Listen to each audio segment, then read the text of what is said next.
Convergence के बाद हम ऑल नेम रिएक्शंस की डिस्कशन शुरू करने लगे हैं। All name reactions organic chemistry में पहले हम जो करेंगे वो फर्स्ट रिएक्शन है ग्रिग्नर्स रिएजेंट की फॉर्मेशन। ग्रिग्नर्स रिएजेंट कैसे बनेगा? सबसे पहले ग्रिग्नर्स रिएजेंट को बनाने के लिए आप एल्काइल हैलाइड लीजिए। जैसे यहाँ पे मैंने एल्काइल हैलाइड में ये एल्काइल ब्रोमाइड लिया, इसकी रिएक्शन की है मैग्नीशियम के साथ in the presence of dry ether. तो ड्राई ईथर के साथ यहाँ पे हमने रिएक्शन की है। इससे क्या होगा? ये होगा RMgBr। तो ये बन गया organometallic compound Grignard's reagent alkyl magnesium bromide. तो पहली नेम रिएक्शन ये वाली। दूसरी नेम रिएक्शन जो इम्पोर्टेंट है वुड्स रिएक्शन। सभी नेम रिएक्शंस की हम समरी कर देंगे, कंक्लूजन कर देंगे। वुड्स रिएक्शन क्या है? वुड्स रिएक्शन में जो एल्काइल हैलाइड होगा वो 2 मोल्स ऑफ सोडियम के साथ रिएक्ट करेगा in the presence of dry ether. Dry ether क्यों डाल रहे हैं? बहुत सारी वीडियोस में मैंने पहले भी बताया, क्योंकि जो अगर तो ये इसमें मॉइस्चर होगा तो जो सोडियम है वो मॉइस्चर के साथ रिएक्ट करके एक्सोथर्मिक प्रोसेस देगा। इसलिए हमने क्या डालना है इसमें? ड्राई फॉर्म में ईथर डालना है। तो ये निकलेगा बाहर। तो क्या बनेगा? एल्केन विद सोडियम हैलाइड, कुछ भी हो सकता है, सोडियम क्लोराइड। तो अगर ये वीडियो आप 1 बाय 1 देखेंगे, एक एक स्टेप के साथ देखेंगे, तो सारी नेम रिएक्शंस आपकी ग्रिप में आ जाएगी। जो थर्ड नेम रिएक्शन हम करने लगे हैं वो थर्ड नेम रिएक्शन है fitting reaction. Fittig reaction, Fittig reaction में क्या होगा? जो एराइल हैलाइड है या हेलोएरीन है वो 2 मोल्स ऑफ सोडियम के साथ रिएक्ट करेगा और इनमें से ड्राई ईथर ऐड करेंगे तो क्या निकलेगा? यहाँ से ये निकलेगा फिर वही सोडियम हैलाइड और बनेगा डाइफिनाइल। डाइफिनाइल या बाइफिनाइल, ये बन गया 2NaX side product, this is diphenyl. Diphenyl लिख लो या आप इसको बाइफिनाइल लिख लो। देखिए एग्ज़ाम्स पास हैं तो ऐसी वीडियोस आपको हेल्प करेंगी अच्छे मार्क्स लाने के लिए। तो आपकी ये फोर्थ जो रिएक्शन है वो होगी Wurtz Fittig reaction. Wurtz Fittig reaction, तो वुड्स फिटिंग में आपने किस तरह से समझना, देखिए जो वुड्स है उसका हम कंपाउंड क्या लेंगे? Alkyl halide. ये क्या है? Alkyl halide. वुड्स में जो कंपाउंड मेजर है वो है एल्काइल हैलाइड, जो फिटिंग में है वो है एराइल हैलाइड। हम इसे हेलोएरीन भी कहेंगे। इन दोनों की रिएक्शन करवा दीजिए। सिंपल सी बात, कैसे रिएक्शन क्या होगी? ये वुड्स का compound alkyl halide with 2 moles of sodium और ये फिटिंग का कंपाउंड एराइल हैलाइड। तो क्या होगा? In the presence of dry ether. मैंने सारी ही रिएक्शन समराइज कर देनी है इसमें, सारी की सारी रिएक्शन इसी वीडियो में हम डालने की कोशिश करेंगे। तो ये क्या बन जाएगा? ये बन जाएगा alkyl phenyl. Alkyl phenyl plus 2NaX। तो इस तरह से आपने ये रिएक्शन समझनी है। ग्रिग्नार्ड्स की formation, Wurtz reaction, Fittig reaction, Wurtz Fittig reaction, और जो नेक्स्ट है हमारे पास फिफ्थ रिएक्शन है यहाँ पे। तो फिफ्थ रिएक्शन में हम क्या करेंगे? अल्मेंस रिएक्शन।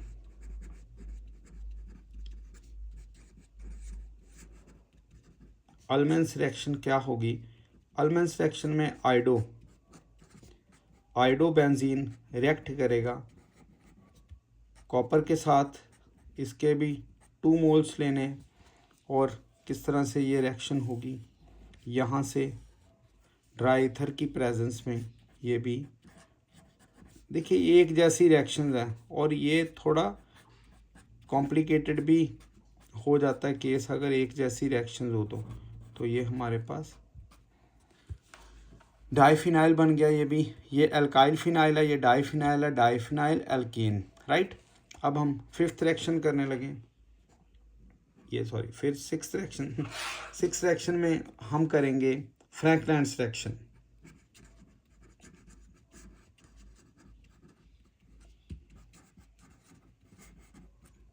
देखो फ्रैंकलैंड रिएक्शन क्या है। फ्रैंकलैंड रिएक्शन में एल्काइल ब्रोमाइड ले रहे हैं विद जिंक। जिंक का 1 मोल ही लेना है, क्योंकि जिंक जो है वो 2 पॉजिटिव बनाएगा, तो इसलिए ये दोनों इसके साथ जो Br है वो लग जाएंगे। तो यहाँ से ये निकला in the presence of dry ether, in the presence of dry ether, right. क्या बनेगा R और ये एल्केन प्लस ZnBr2, तो ये आ गया एल्केन। रिएक्शंस की समरी है, कोई बुक करने की ज़रूरत नहीं अगर आप ये वीडियो देखेंगे। सेवन्थ रिएक्शन में देखिए कुछ चीज़ें आपने समझनी हैं। ये एक जैसी रिएक्शंस ही हमने सारी चलाई हैं इधर। अब आएगी स्वार्ट्स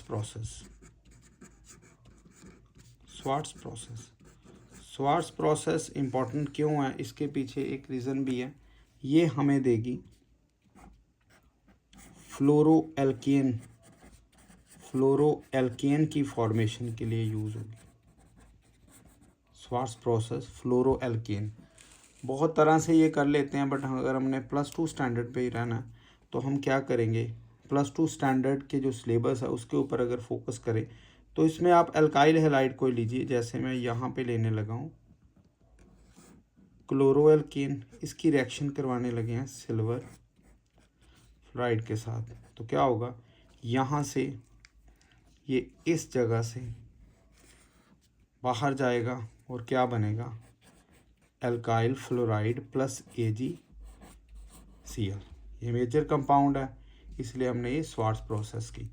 अब 8th रिएक्शन जो करने लगे हैं, 8th रिएक्शन में आपने करनी है फिंकलस्टीन्स रिएक्शन।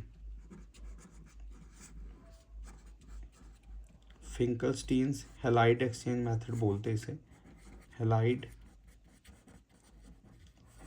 एक्सचेंज मेथड या फिंकलस्टीन्स रिएक्शन। ये रिएक्शन किसके लिए यूज़ होगी, ये आइडो एल्केन की फॉर्मेशन के लिए यूज़ होगी, आइडो एल्केन। तो किस तरह से रिएक्शन होनी है वो देख लें। देखिए इस रिएक्शन में जो फिंकलस्टीन रिएक्शन में सेम हम लेंगे, देखिए RCl plus sodium iodide in the presence of acetone. अब कई जगह पे ड्राई एसीटोन लिखते हैं, हम यहाँ पे हीट लिखेंगे तो भी ये ड्राई बन जाएगी, ठीक है। अगर आप यहाँ पे हीट कर देंगे तो ये ड्राई एसीटोन ही, अगर एसीटोन लिख दीजिए तो भी चलेगा। अब इस रिएक्शन में होगा क्या, देखिए थोड़ा सा हम जूम करके बताएं। इसमें ये जो सोडियम आयोडाइड है ये एसीटोन में सॉल्युबल है, तो सॉल्युबल होने के कारण ये रिएक्शन फर्दर प्रोसीड कर जाएगी।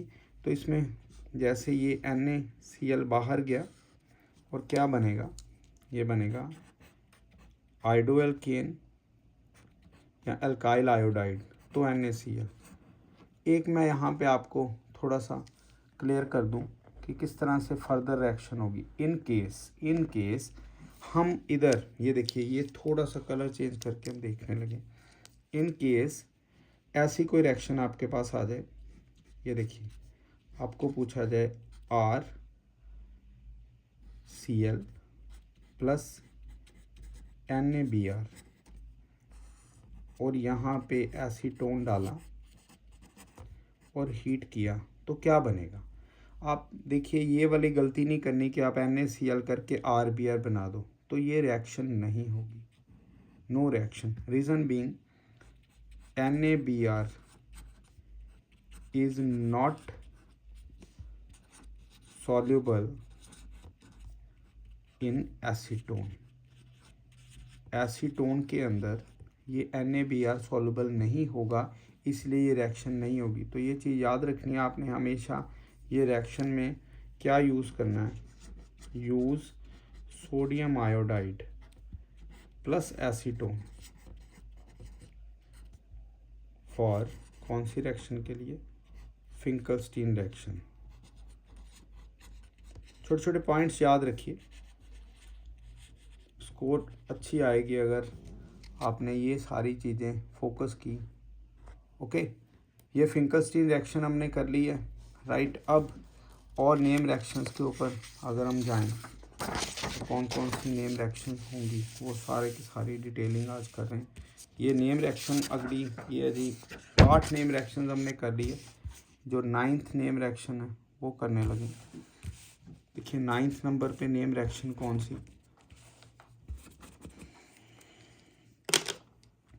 जो 9th नंबर पे वो आप नेम रिएक्शन करिए, मार्कोवनी-कॉफ्स रूल। मार्कोवनी-कॉफ्स रूल। मार्कोवनी-कॉफ्स रूल के लिए हम कुछ पॉइंट्स याद रख लेते हैं ताकि फर्दर जब आप रिवाइज करें तो सिर्फ ये वीडियो देख के ही आपकी ग्रिप में ये रिएक्शन आ जाए। पहला, Markovnikov's rule is electrophilic addition reaction. Electrophilic addition reaction. दूसरा पॉइंट आपने याद रखना, मार्कोवनी-कॉफ्स रूल में कार्बोकेटायन की फॉर्मेशन होगी। Carbocation is formed, carbocation form होगा। और थर्ड पॉइंट जो आपने याद रखना है मार्कोवनी-कॉफ्स रूल के लिए, स्टेबिलिटी ऑर्डर। थर्ड पॉइंट याद रखना आपने, स्टेबिलिटी ऑर्डर फॉर कार्बोकेटायंस। जो कार्बोकेटायंस हैं उनके लिए स्टेबिलिटी ऑर्डर 3 डिग्री सबसे ज़्यादा, 2 डिग्री और फिर 1 डिग्री। तो ये स्टेबिलिटी ऑर्डर है। फोर्थ जो बड़ा इंपॉर्टेंट पॉइंट है, इस पॉइंट को आपने याद रखना है कि जो कार्बोकेटायंस हैं, सिर्फ कार्बोकेटायन, जो रिएक्शन इंटरमीडिएट्स की बात करें, कार्बन आयन या फ्री रेडिकल, उनमें से अगर हम देखें तो जो कार्बोकेटायंस हैं, कार्बोकेटायन अंडरगोज रीअरेंजमेंट। ये क्या करेगा? कार्बोकेटायन रीअरेंजमेंट करेगा।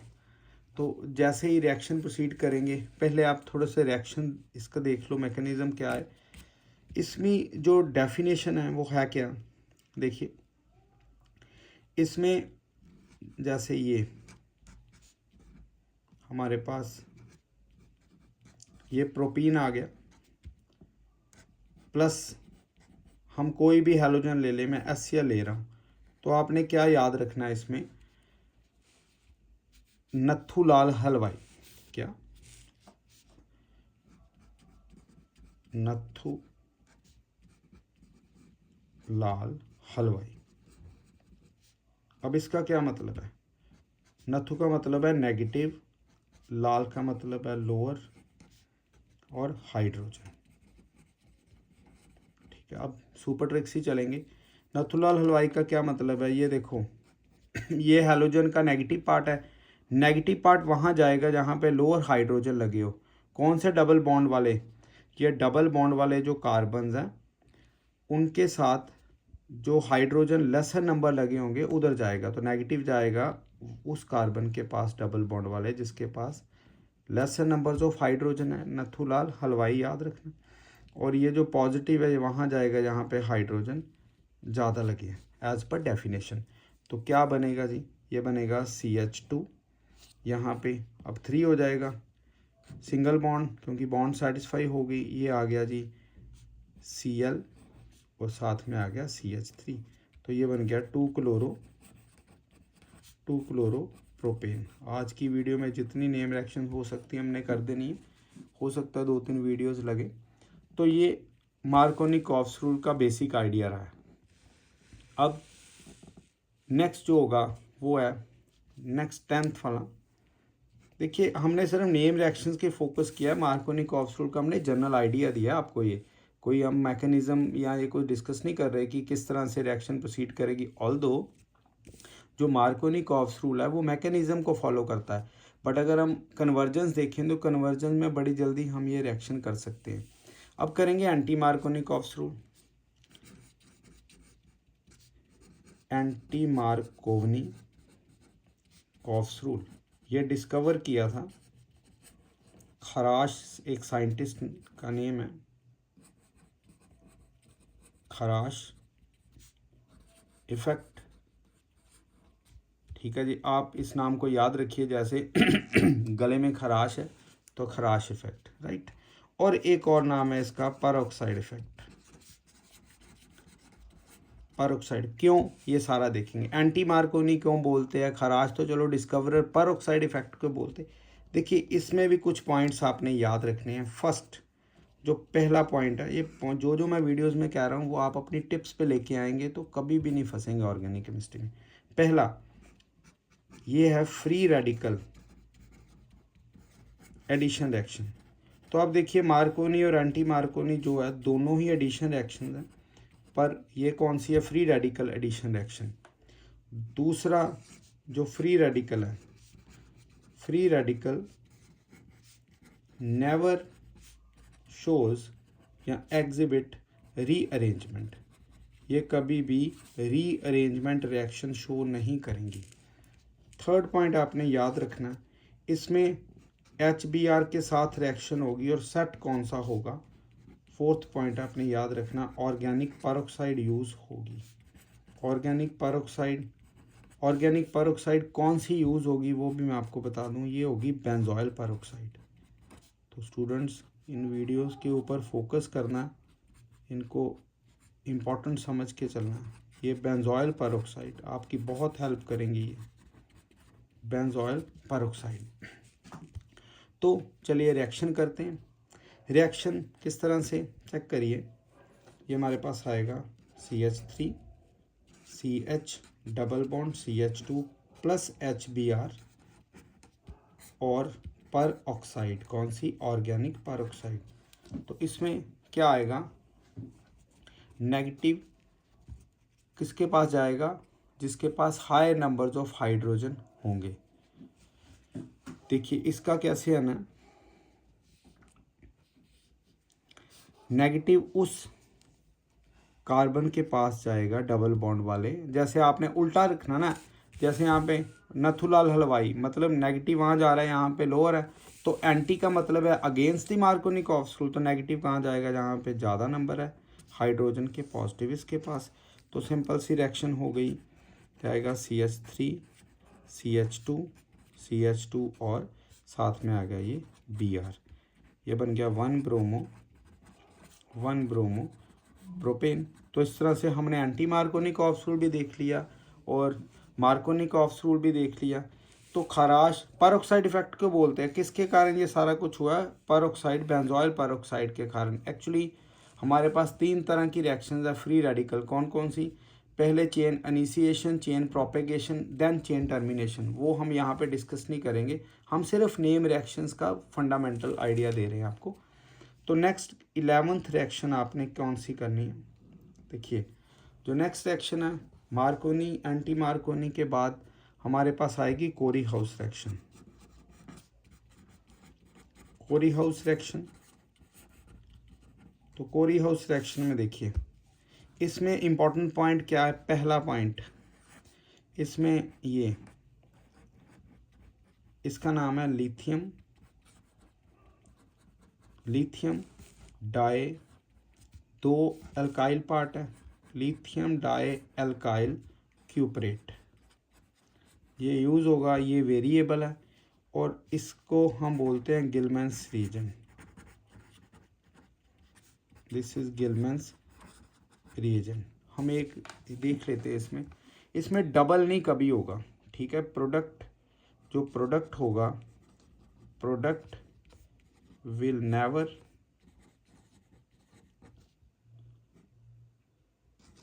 doubles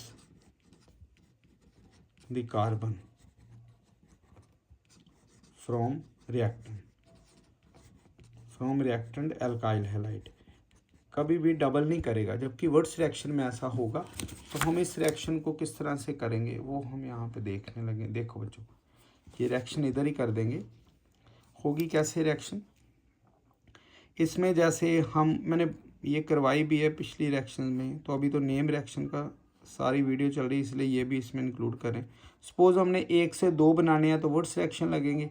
1 से हमने 3 करना है तो क्या करेंगे, CH3 CH2 और ये मैंने बोला ना एल्काइल जो है वो वेरिएबल है, तो ये इसका नाम अब समझना आप, लिथियम डाईइथाइल क्यूपरेट। तो इसमें 2 कार्बन इसके जाएंगे, ये वाले 2 कार्बन्स और 1 कार्बन ये, तो दोनों इकट्ठे हो जाएंगे। क्या बनेगा प्रोडक्ट, CH3 CH2 और CH3, ये हमारे पास बन जाएगा प्रोपेन। तो इस तरह से ये आ गई कोरी हाउस रिएक्शन। तो आज हम 11 रिएक्शंस करके इस वीडियो को यहीं पे स्टॉप कर रहे हैं। तो अब देखिए ये सारी नेम रिएक्शंस आपने एक एक पॉइंट से रीड करनी है और दिमाग में इसको अच्छी तरह से बिठाना है और लिख लिख के इसकी प्रैक्टिस करनी है। कोई ज़्यादा टफ नहीं होता अगर आपने प्रैक्टिस अच्छी तरह से की होगी। अभी तो पढ़ने के ही दिन है तो पढ़ते रहिए और जो वीडियोज़ हैं उनको देखते रहिए, रोक के देखिए और कॉपी और पेन लेके देखिए। ठीक है, थैंक यू।